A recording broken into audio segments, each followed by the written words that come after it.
Hey guys, how's it going? This is Bobby Kryptonite here, and welcome to another Bobby K Bikes video. Now today, we're going to be doing an instructional video. This pretty thing is the front wheel of the Rally Nightburner, and I've been meaning to show you guys how to repack wheel bearings properly in detail for quite a while now, and seeing as the channel really started around the 1983 Nightburner, it would be quite nice and fitting to show you how it's done with this wheel. Now I'm going to get a bit closer to show you in more detail. It doesn't spin nicely. Let me just... yeah, that should have been rebuilt a long time ago. It should spin a lot more freely than that. If I grab it by those and then spin it, it doesn't spin for long enough, and if you get up close you can hear it grind, it's intermittent. It really is not nice and is long overdue a rebuild. I actually feel terrible that I rode this bike around for 2 and a bit years before disassembling it. I think it probably needed it long before I even bought it, so without any further ado, let's get rebuilding. It needs it. Now, I've got everything I need to carry out the rebuild, well, minus some kitchen paper, on my little work table here. You'll need the wheel, obviously, a screwdriver for poking around inside the hub and getting bearings out. This one doesn't have a magnetic end, so I'll use a little device I've got which has a magnetic end to pull the bearings out just so we don't lose them. Cone spanners, nice rag, in this case an old face cloth, don't use it on your face after this obviously. WD-40 for cleaning. I'm not going to use muck off just because it may attack the fresh grease that I'm putting in. I used hummus tub for putting the bearings and cone nuts etc. in to rattle them around to clean it up. Oh, and I've just dropped it, well, not to worry. And a tub of grease. Now, this is pharmaceutical grease for your skin, but it does just the same job as any motory grease from a car shop or whatever, so we can use it. So, let's get rebuilding. Okay, first thing you're going to want to do is to remove the wheel nuts and the washers. This side here is reluctant to do so, so I'm going to have to go after it a bit later. This whole axle is very dirty, and as you can see it's a bit of a fight to get these nuts off. I'm going to have to be careful when I get this stuff further off because it could be dry in there and there might not even be anything holding the bearings in place and in the way of grease, because normally even sort of oldish grease holds things in place nicely and it stops it from dropping out, but this may not be the case with this hub. Then you take your cone spanners. In this case we're needing the 16mm end, I believe, and you just go at your cone nuts and undo the wheel. Well, undo the cone nuts.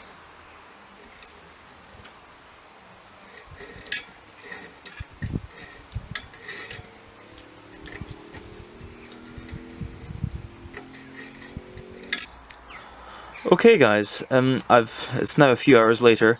I actually had to put the wheel in the vise and undo it that way to actually get the cones off, and as you can see inside, my worst fears have been confirmed. It's completely dry, and the original grease has just been reduced to a sort of dirty looking coating on the bearings. So let's get those bearings out and get them cleaned up. Okay, now I'm going to try and not lose any ball bearings. That's always a worry when you're rebuilding a wheel. There's the rather dirty spindle. The threads are pretty dirty, so we're going to have to clean that up. I'll just move the cone spanners out of the way. And I'm going to put it down on the rag for now, just so that the bearings can't really roll anywhere because they're on a soft surface. Now I'm going to put the magnety tool I was talking about in there, and as you see, by the power of magnetism, we've actually got most of the bearings out in a oneer, and then we just drop them into our wee tub full of WD-40 and other parts. We do the rest of the remaining bearings, and that's all the bearings out of that side. Now, as you can see, it's quite dirty in there. I'll just try and focus it. No, it's not for focusing. I'll just put the camera into manual focus so I can try and focus on what I'm trying to show you.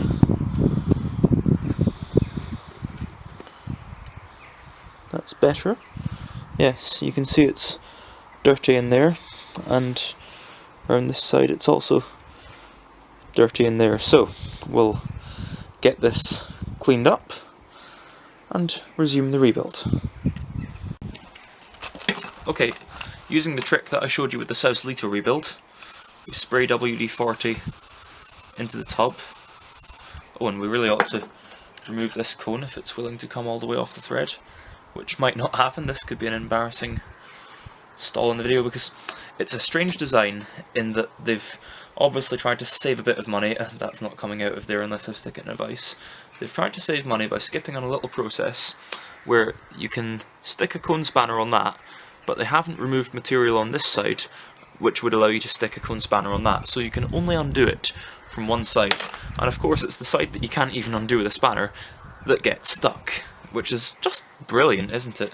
So we'll either have to clean that in situ, or maybe not. Oh, it's coming off. It's coming off. There we go.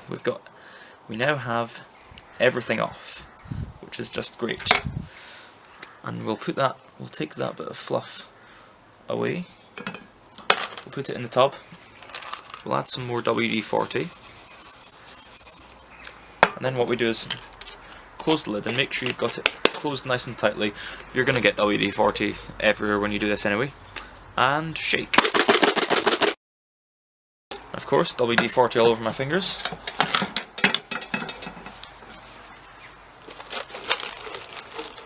And when we remove the lid, the parts now look a lot cleaner. If that's showing, yes it is, it's not too blurry. Parts now look a lot cleaner, and if we just give them a wipe down with a piece of kitchen paper or a semi-clean rag, they'll be ready to go back in there. Now we're going to clean out the inside of this. Again, it's the same thing, you just in with a bit of WD-40, trying not to go all the way through the rim. Roll it around so that WD-40 gets everywhere. And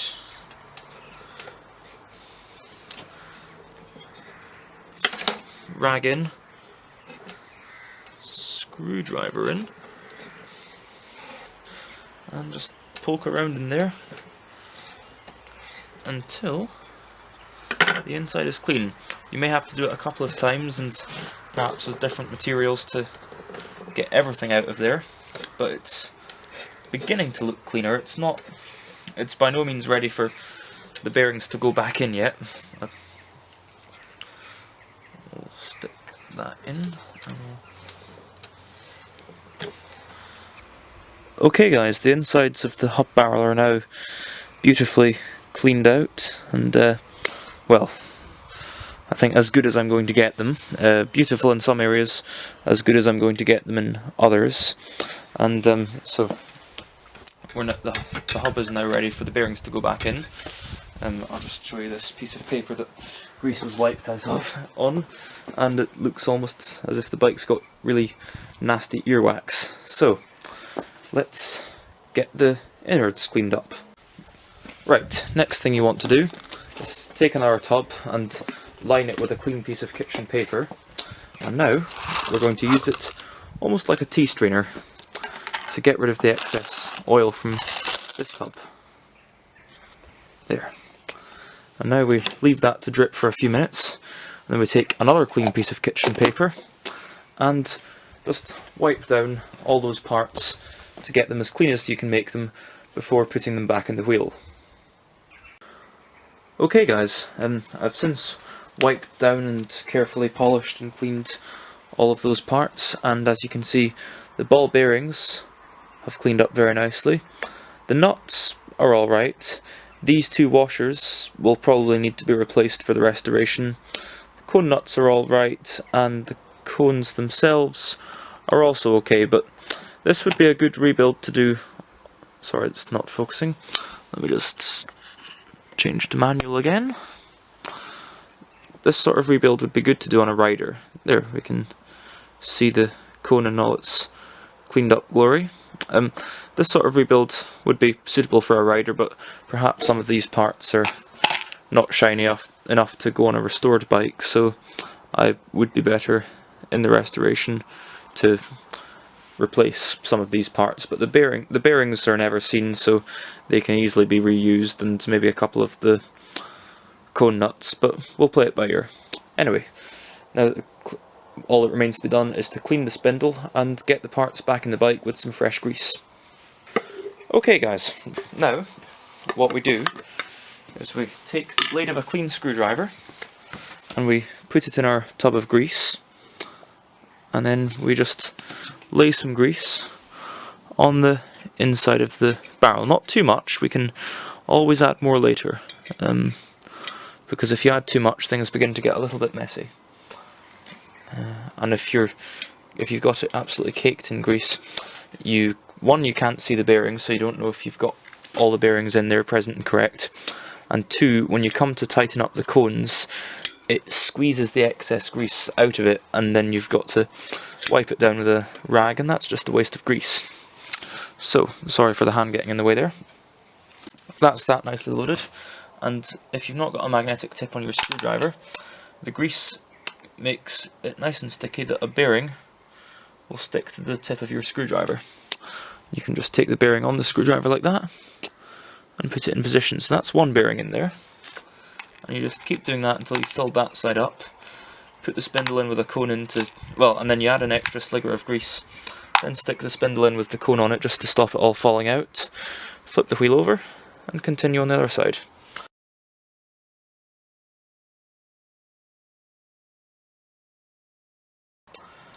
Now we're just going to lay in some more grease, make sure it's well lubricated so it spins nicely. I guess, despite what I said earlier, I guess it is better to put too much than too little in, because with too little you run the risk of damaging your wheel. Now we'll put the spindle in. Okay, it's feeling better already. Now actually, I think those are all fairly well stuck in, so there's not really much danger of us losing any now, so it's actually easier to just add it in. If we had some sort of mocked up set of forks that we could keep the wheel steady on, but also it's easier to work on it when there isn't a spindle in the way.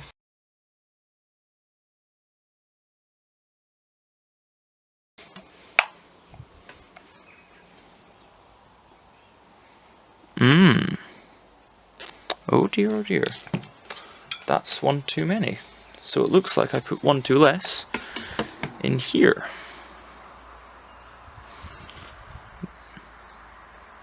Yep. My fears have been confirmed. I'll put that in there. And now we have that.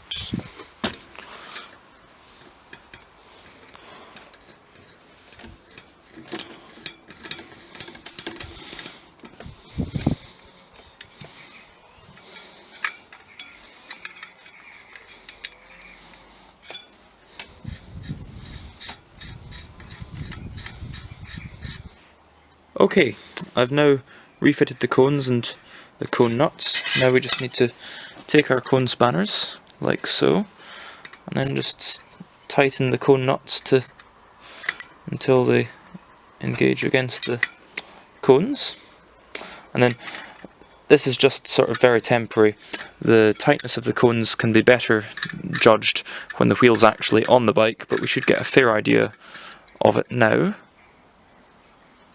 Now if we just spin the wheel a bit, that's too tight. It feels like it did before the rebuild, which isn't really what we were trying to accomplish. So they need to be backed off a little bit. Still a bit more. And then once you've put getting it perfect when the wheel isn't in the bike is sometimes a little bit of a silly thing to do, because when you've put the wheel on the bike and then tightened up the wheel nuts, it can somehow change. Now it's spinning a bit more freely, but it's still not perfect. It could do with being slackened off a bit, and if you slacken it off too much it'll be too loose. Put it in the bike, play around with it a bit, and you can get the tautness of the cones. Perfect. I'll catch up with you guys when I've got that done. Okay guys, the rebuild is now complete. The wheel does spin a lot better. The cones aren't perfect yet because, like I said, it's difficult to judge when the wheel is out of the bike. And the forks have just been recoated, and I don't want to go putting a grubby wheel in and potentially scratching my nicely refurbished forks just yet. So if I don't rebuild the hub again, cone tightness will be better decided when the wheel is in the bike. I don't know, because I'm going to dismantle this wheel soon, take all the spokes out and send the rim away to be reanodized.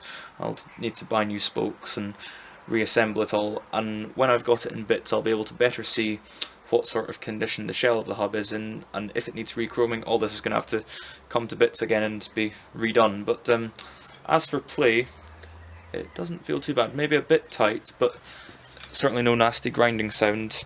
But when the wheel is in the bike and you're adjusting cones, what you should do is you need to hold the spindle, oh well, it'll be clamped like that in the forks, and then you need to hold this part of the wheel and sort of jiggle it from side to side and feel the play, and there should be a little bit of play and no more, and that's when you've got the wheel just right. So, I hope this rebuild has helped, and I wish you best of luck in all your restoration projects, and if you've learned something from this video then please give it a like or share it and comment on it. Let me know what you liked, what you think could have been done better, and tell me about your projects. Tell me what projects this video could have helped you with. So I'll see you in the next video. Ta-bye.